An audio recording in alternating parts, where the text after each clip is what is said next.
18 juillet 2011, Charlène Bello, 24 ans, est retrouvée morte dans l'appartement de son mari rue de Suède à La Rochelle.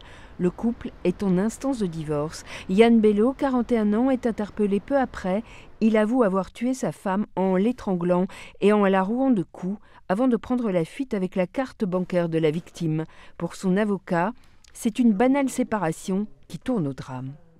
On est dans un dossier qui est un dossier que moi je qualifie assez aisément de crime passionnel, qu'on a voulu, sans doute à tort, faire passer pour plus que ce n'est en réalité. Lorsqu'on parle de crime passionnel, on est en présence de personnes qui ont un amour souvent excessif. Donc à l'évidence, une fois que le crime est commis, les regrets sont à la mesure de cet amour, d'abord extrêmement vif et surtout éternel.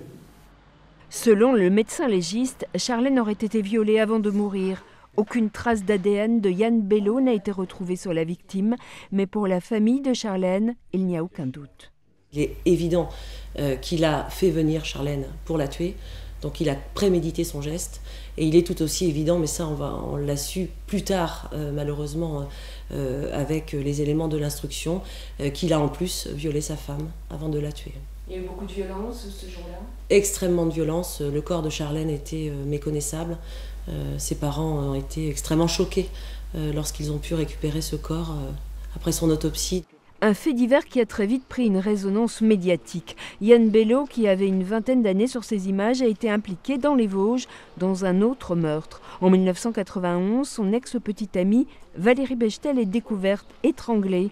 À l'époque, il accuse son meilleur copain. Raphaël Maillan sera condamné à 17 ans de prison. Son avocate, qui demande une révision du procès, fait un rapprochement entre les deux affaires. Il faut savoir que les deux victimes, âgées toutes deux de 20 ans, ont été étranglées à l'aide d'une serviette. Toutes deux, et sont décédées des suites de cet étranglement. Et ça, c'est je dirais un point commun. Et l'autre point commun aussi, ce sont les coups qu'elles ont reçus avant d'être tuées. Yann Bello ne comparaît pas devant la cour d'assises de Saintes pour cette affaire, mais elle risque de planer pendant les 3 jours d'audience qui permettront peut-être de comprendre comment et pourquoi Charlène a perdu la vie à l'âge de 24 ans.